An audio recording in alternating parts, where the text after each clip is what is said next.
সিলগুলো আছে স্যার সাথে না সিলটা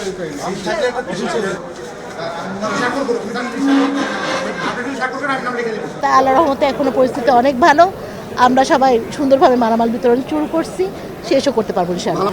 আমরা ব্যালট পেপার সহ সমস্ত মালামাল এবার যেহেতু আমাদের একটা গণভোট আছে, আমাদের 2টা ব্যালট পেপার যাচ্ছে এবং তার সাথে আনুষঙ্গিক যা যা মালামাল আছে। পুলিশ বাহিনী আমাদের প্রত্যেকটা কেন্দ্রে ডিপ্লয়েড আছে একটা করে বাহিনী, আর আনসার বাহিনী আছে, আর তাছাড়া আমাদের স্ট্রাইকিং ফোর্স তো আছে।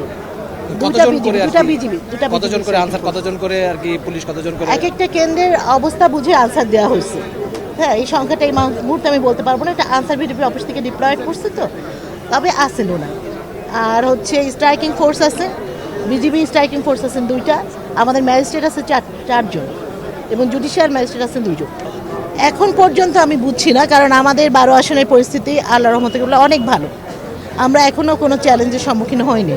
আসলে এইটা ইলেকশন, আমরা এখন পর্যন্ত বলবো যে আল্লাহর রহমত করে খুবই চমৎকার পরিবেশে আছে এবং আমাদের প্রত্যেক প্রার্থীও নিয়মকানুন মানছে, তারা একে অপরের সাথে ভালো সম্পর্ক সমন্বয় রাখছে।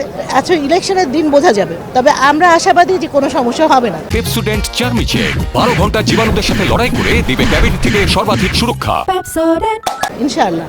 আসলে গণভোট আর আপনার এই ত্রয়োদশ জাতীয় সংসদ নির্বাচনে 2টার ব্যালট আলাদা, এইটাই ঠিক আছে। গণভোটের ব্যালটটা গোলাপি রঙের, আর আপনার ত্রয়োদশ জাতীয় সংসদ নির্বাচনে যে ভোটটা যেমন হয়ে থাকে সে একই রকম।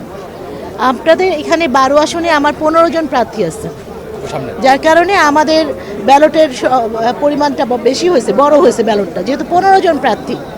হ্যাঁ, এখন 15 জন প্রার্থীর প্রতীক আছে। স্বভাবত 10 জন প্রার্থীর প্রতীকের জন্য যে ব্যালট তৈরি হয় তার চাইতে আমাদের ব্যালটটা একটু ভিন্ন হয়েছে। ফলাফল আমরা এখানে সমন্বয় করব। আমাদের 12 আসনের যে ভোট কেন্দ্রগুলো আছে, ভোট কেন্দ্র থেকে যে ফলাফল প্রিজাইডিং অফিসাররা নিয়ে আসবে সেটার সমন্বয় আমরা এখানে করব।